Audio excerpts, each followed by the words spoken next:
পান্ডুবা শরীফ গিয়েছেন কি? সাদুল্লাপুর গিয়েছেন? সাদুল্লাপুর গিয়েছেন? নিজের স্ত্রীকে নিয়ে গিয়েছেন কি? নিজের বউকে নিয়ে গিয়েছেন? পিরানে পীরে নিজের বহু বেটিকে নিয়ে গিয়েছেন? তো জোরে বলেন গেছি। বাহ, দারুণ। আর বসেছেন কোথায়? আলা হযরত কনফারেন্সে, তাই না? আপনি তো জিজ্ঞাসাই করলেন না, আপনি বলছেন গিয়েছি। খুব গর্বের সহিত আজকে মনে রাখবেন, দরগাতে আপনি যান, কোনো আপত্তি নাই। আমি আগেই বলে দিয়েছি, যেখানে আল্লাহর ওলিদের মাজার, ওখানে আল্লাহর পক্ষ থেকে রহমতের বৃষ্টি বর্ষণ হয়, বরকতের বৃষ্টি বর্ষণ হয়। আপনি যাবেন ওলির দরবারে, ওখানে রহমতের বৃষ্টি হবে, ওই বৃষ্টিতে আপনিও অংশীদার হয়ে যাবেন। তবে আপনি যে বহুকে নিয়ে গেলেন, বেটিকে নিয়ে গেলেন, বৌমাকে নিয়ে গেলেন, বা বেটাকে বললেন বেটা বৌমাকে সাথে করে নিয়ে যাও, তো আপনার বেটা কতটা নেকি পাবে, আর এই রকম উপদেশ দেওয়ার জন্য আপনি কতটা নেকি পাবেন, এটা আলা হযরতের কাছ থেকে জানতে হবে কি হবে না? ইমামে আহলে সুন্নাত আল্লাহ আল্লাহ তাকে জিজ্ঞাসা করা হয়, বেটি ছেলেরা দরগাতে যে যায় তাদের জন্য যাওয়া জায়েজ হবে কি হবে না, বৈধ হবে কি হবে না? আলা হযরত উত্তর দিচ্ছেন ফতোয়া রিজভিয়াতে, আহকামে শরিয়তে সেটা লিখা আছে, ये ना पूछो कि दरगाह पे जाना औरतों के लिए जायज़ है कि नहीं, ये पूछो कि जब घर से औरतें निकलती हैं जियारत के गर्ज से तो कितनी लानतें उन पर बरसती है। এটা জিজ্ঞাসা করিও না বেটি ছেলেদের দরগা যাওয়াতে, মাজার যাওয়াতে বৈধতা হবে কি হবে না, বরং এটা জিজ্ঞাসা করো তারা যখন বাড়ি থেকে মাজারের উদ্দেশ্যে বের হয়, দরগার উদ্দেশ্যে বের হয়, ড্যাগে ড্যাগে আল্লাহর পক্ষ থেকে, নবীর পক্ষ থেকে, ফেরেশতার পক্ষ থেকে কত লানত আর অভিশাপ বর্ষণ হয়। তার মানে আলা হযরত বলছেন, বেটি ছেলে যদি মাজারে যায় তাহলে তাদের উপরে অভিশাপ বর্ষণ হয়। আপনারা আলা হযরত কনফারেন্সে এসেছেন, আলা হযরতের তালিম, আলা হযরতের শিক্ষা, আলা হযরতের কথা, আলা হযরতের ফতোয়া সহ্য করতে পারবেন এমন কলেজা নিয়ে এসেছেন, এই জন্য আমারও ক্ষমতা হয়েছে এখানে বলার। না হলে মানুষের এমন মাইন্ডসেট হয়ে গিয়েছে, হ্যাঁ বেটি বহুকে দরগাতে যাওয়া ইয়ে হারাম করে দিল, এই মুফতিকে নজরানাও দেওয়া হবে না। আপনারা আলা হযরতকে মানছেন তো এবার বলেন, বহু বেটিকে নিয়ে যাবেন? একটু হাত উঠিয়ে বলতে হবে, এটা সবাই উঠাই না। আলা হযরত বলছেন, লাআনাল্লাহু আলা যাওয়ারাতিল কবুর। আপনি এটা মনে করিয়েন না আলা হযরত নিজের মন গড়া মত দিয়েছেন। আলা হযরত বলছেন, আমার নবী বলছেন, কবর বেশি বেশি জিয়ারত করনে वाली বেটি ছেলেদের উপর আল্লাহর অভিশাপ বর্ষণ হয়। তো এটা তো নবীর কথা, হাদিস। আলা হযরত বলছেন, এই জন্যই বেটি ছেলেদেরকে নিয়ে দরগাতে যাওয়া যাবে না। আর এটা মনে রাখিয়েন, বেটি ছেলেরা তাহলে ওলির ফাতিহা কি করে পড়তে পারে? বেটি ছেলেদের বাড়িতে বসে বসে কোরআন যদি পাঠ করে নাই, শিরনি তৈরি করে ওলির ওসিলাতে ফাতিহা করে আল্লাহর কাছে দোয়া করে, সওয়াব যদি ওলিকে পৌঁছায়, ওলি যতই দূরে থাকুক না কেন, মালদার সাদুল্লাহপুরে হোক বা বাগদাদের শরীফের মধ্যে হোক, যতই দূরে আল্লাহর ওলি হোক, আপনি দোয়া করবেন, আল্লাহ নিজ দায়িত্বে সওয়াব পৌঁছিয়ে দিবেন, আপনার দোয়া আল্লাহ কবুল করে নেবেন। তো বেটি ছেলেরা ওলিকে মানবে এইভাবে বাড়ি থেকে। আর আপনাদের জন্য বলছি বিশেষ একটি আর মাসআলা, আপনারা যখন দরগাতে যান, চাদর আমরা চড়াই কি চড়াই না? একটু জোরে বলেন। এক একটা চাদর চড়ানোতে কয়টা করে নেকি আছে, এই হাদিসটা কার কার জানা আছে? একটু হাত উঠিয়ে বলতে হবে। যেমন কোরআন শরীফ পড়লে গেলে নবী আমার বলছেন, মান কারা হারফাম মিন কিতাবিল্লাহি তাআলা ফালাহু হাসানা। কোরআনের একটা অক্ষর যে পড়বে তাকে আল্লাহ 10টা নেকি দান করবে। কিন্তু মাঝারে একটা চাদর চড়ালে কয়টা নেকি আল্লাহ দান করবেন এই হাদিসটা জানা আছে কারো? জি, আলা হযরতকে জিজ্ঞাসা করব, আপনারাও বলেন। আলা হযরত আজিমুল বারাকাত, যার কনফারেন্সে আপনি বসেছেন, যার উরুস আপনি পালন করছেন, হাত উঠিয়ে আপনারা সাক্ষী দিয়েছেন, আপনারা ওয়াদা করেছেন আলা হযরতের শিক্ষায় আমরা শিক্ষিত হব, আলা হযরতের তালিম আমরা জান প্রাণ দিয়ে মানব। ওই আলা হযরত বলছেন আহকামে শরীয়তের মধ্যে তিনি ফতোয়া প্রদান করছেন, ফতোয়া রিজবিয়ার মধ্যে, मज़ार पर अगर एक चादर है सही सलामत, जब तक फट ना जाए, बोसीदा ना हो जाए, तब्दील करने की नौबत ना आ जाए, तब तक बावजूद उस पर चादर चढ़ाना ये फजूल खर्ची है।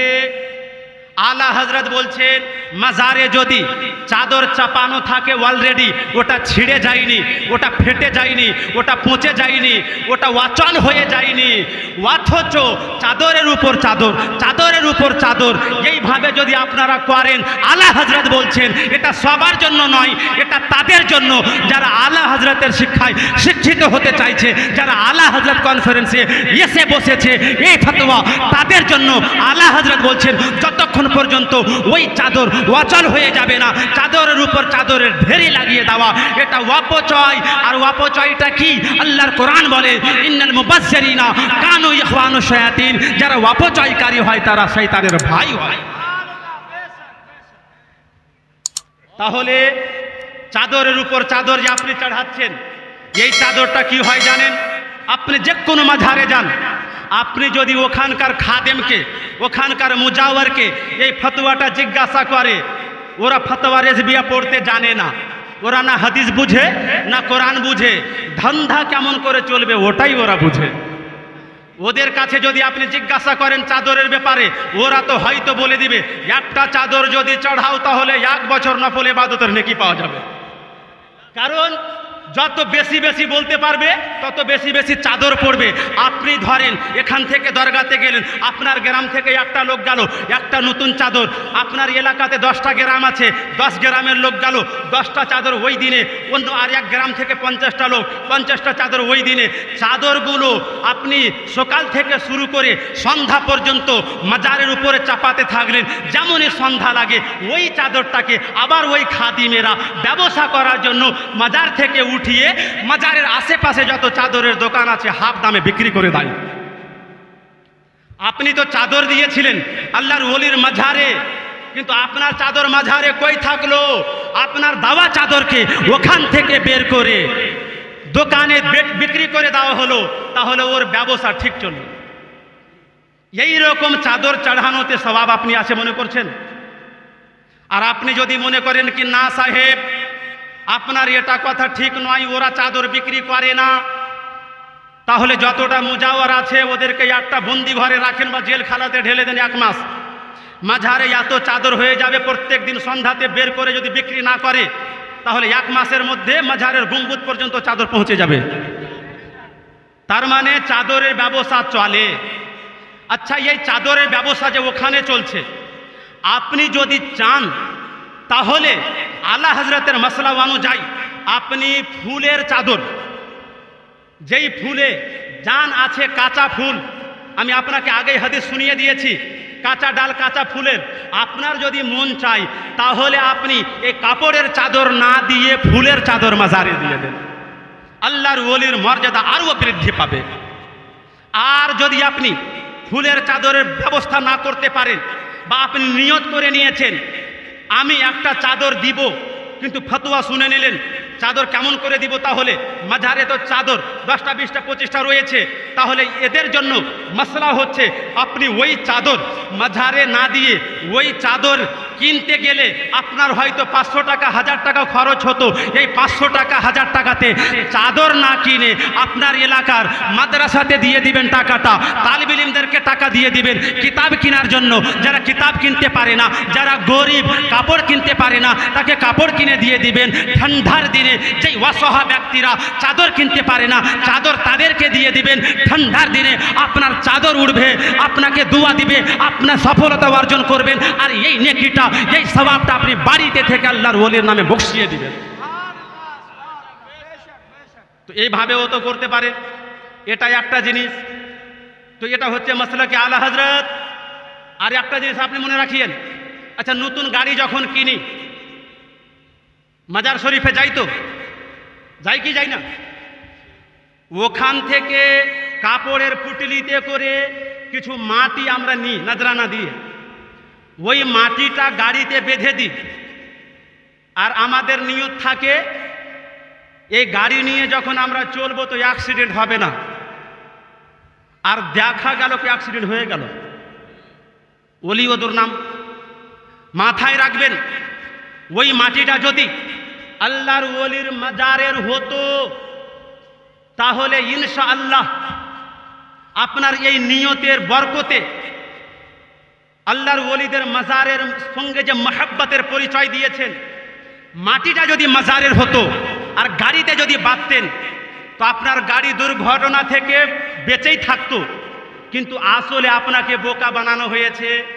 যেই মাটি আপনাকে মাজারের বলে দেওয়া হয়েছে, দরগা শরীফের আমের গাছ যত আছে, কলম আমের গাছ, ফজলি আমের গাছ, আশিনা গাছের নিচের মাটি, আর দিঘি যে আছে ওর পাটালের মাটিগুলোকে ডালিকে ডালি পুটলিকে পুটলি জমা করে রাখে। 150 টাকা 200 টাকা 100 টাকা নজরানা নিয়ে আপনাকে মিথ্যা বলে বোকা সাজিয়ে বিক্রি করছে। আর আপনি যদি মনে করেন কি না মাজারেরই মাটি, তাহলে মাজারে টাইলস লাগানো আছে, সব মাজারে আপনার মার্বেল লাগানো আছে। মাটি এত পাবে কোথায়?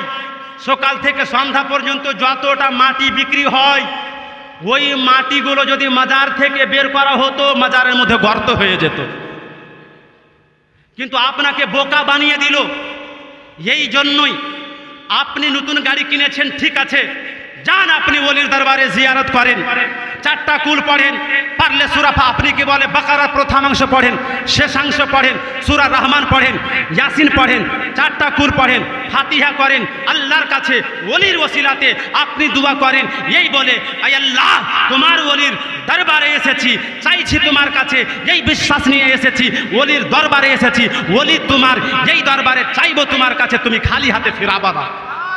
তো আয় আল্লাহ তুমি নিজের এই মেহবুব বান্দার ওসিলাতে, এই ওলির ওসিলাতে আমাকে দুর্ঘটনা থেকে বাঁচিয়ে রাখো, আমার গাড়ি চুরি হওয়া থেকে বাঁচিয়ে রাখো, অ্যাক্সিডেন্ট হওয়া থেকে আমাকে আমার পরিবারকে বাঁচিয়ে রাখো। এইভাবে দোয়া করে আসবেন, ইনশাআল্লাহ আপনার দোয়া কবুল হবে, দুর্ঘটনা থেকে আপনি বেঁচে থাকবেন। ফালতু আপনি মাটি কিনে আসবেন, বাগানের মাটি, মিথ্যা বলে নিয়ে আপনি, এতে আপনার কোনো লাভ হবে। আর একটা জিনিস বলে দিই, তাহলে মাজার শরীফগুলোতে টাকা দিচ্ছি কি দিচ্ছি না? টাকা মাজার শরীফে কখন দিতে হয়?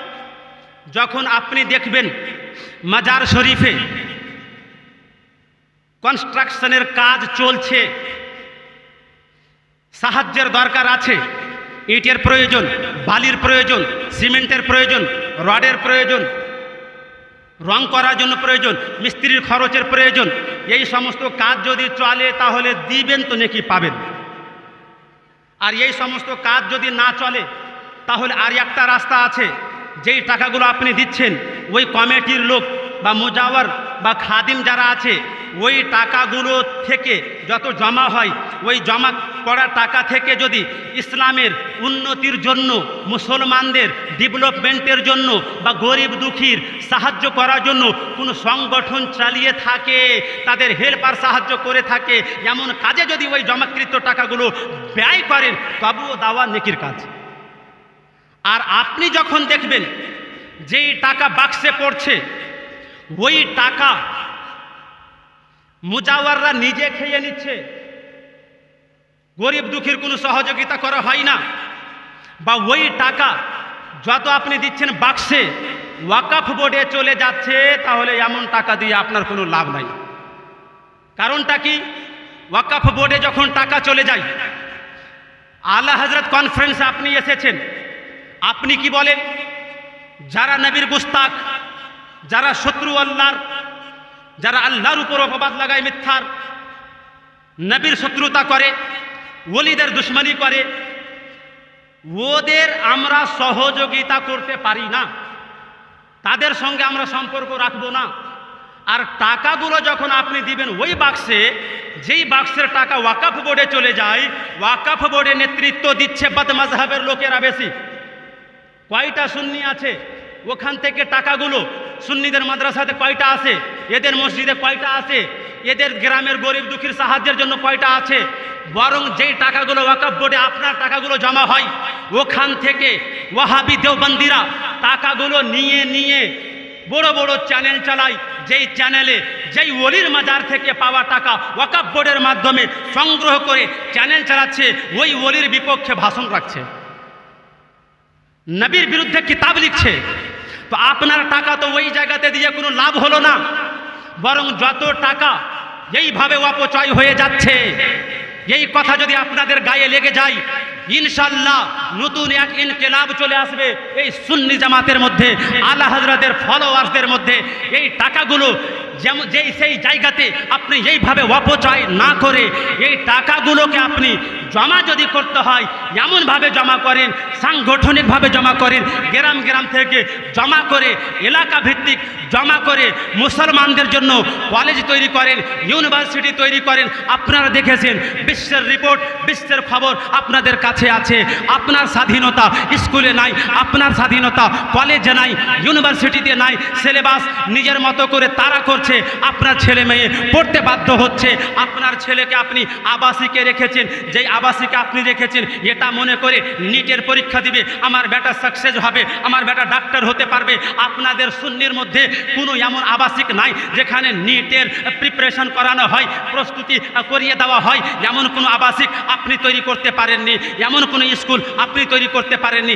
ডাক্তার করার জন্য, মাস্টার করার জন্য, ব্যারিস্টার করার জন্য আপনার ছেলেকে আপনি এমন আবাসিকে দেখলেন যেখানকার মালিক হচ্ছে ওয়াহাবি, যেখানকার কি বলছে দেখাশোনার দায়িত্বে রয়েছে আর কি বলে গুস্তাখে রসুল, গুস্তাখে মুস্তাফা। তাদের কাছে যখন গেল, আপনার ছেলে হানাফি ছিল, ওখানে গেল লামাজহাবি হয়ে চলে আসলো, ডাক্তার হয়েছে বটে, মাস্টার হয়েছে বটে, ইঞ্জিনিয়ার হয়েছে বটে, ব্যারিস্টার হয়েছে বটে, কিন্তু স্কুলটা, কলেজটা, ইউনিভার্সিটিটা আপনার মতের ছিল না, আপনার আকীদার মান্যকারীদের ছিল না, বদ আকীদাদের ছিল। তাদের কাছে গিয়েছে, তাদের মতো হয়ে গ্রামে যখন এসেছে নিজেও পরিবর্তন করেছে, নিজেকেও গুস্তাখ বানিয়েছে। আর ওই শিক্ষাটা দিয়ে আপনার বাপ হোক আপনি, বেটা হন আপনি, ভাই হন, সমাজের মানুষ হোক, তাদের মধ্যে ওই ভুল ভ্রান্তি ছাড়িয়ে দিয়ে আপনার সমাজে ফিতনাও তৈরি করে, সবাইকে পথভ্রষ্ট করে। আপনাদের এই জন্য কমপক্ষে একটা নিজস্ব আবাসিকের দরকার আছে কিনা? আপনাদের জানা মতে বলেন তো, সুন্নিদের এমন একটা আবাসিক আছে, ডাক্তারিতে চান্স যেন পায় বেটা, এমন পড়ানো হয়। বলেন কয়টা নাম জানা আছে কার? মুসলমানদের আছে বলে যেখানে আপনি পাঠাচ্ছেন, আপনার বেটা বাড়িতে যতদিন ছিল ক্লাস 12 পর্যন্ত নামাজ পড়তো, নাভির নিচে হাত বাঁধতো, ওখানে গেল নিচের হাত নাভির উপরে চলে এসেছে, বুকে চলে এসেছে। কিছুদিন পর আরো উচ্চ শিক্ষার জন্য বিধর্মীদের কাছে যখন পাঠিয়ে দিবেন, এই হাত আর নামাজের জন্য সিনাতেও থাকবে না, নামাজই অস্বীকার করে দিবে, নাস্তিকও হয়ে যাবে। এই জন্য এখন থেকে যদি সতর্ক না হন, যতটা দরগা আছে, যতটা মাজার, বিশেষ করে ভারতের মাটিতে পপুলার মাজারগুলো আছে, ওই মাজারে যত ইনকাম হয়, প্রত্যেক মাজারের ইনকাম দিয়ে মাজারের পাশে এক একটা করে মুসলিমদের জন্য হায়ার এডুকেশনের জন্য, ডাক্তারি পড়ার জন্য আবাসিক খোলা যেতে পারে। আর যারা গরিব কিন্তু আছে ব্রেনিয়ান, তাদেরকে ফ্রিতে শিক্ষা দেওয়া যেতে পারে। এই চর্চাটা নিয়ে আসতে হবে। আল্লাহ তাবারক ওয়া তাআলা যা কিছু বললাম আমল করার আমাকে আপনাকে সবাইকে তৌফিক দান করুক। ওয়া আখিরু দাওয়ানা আনিল হামদুলিল্লাহি রাব্বিল আলামিন।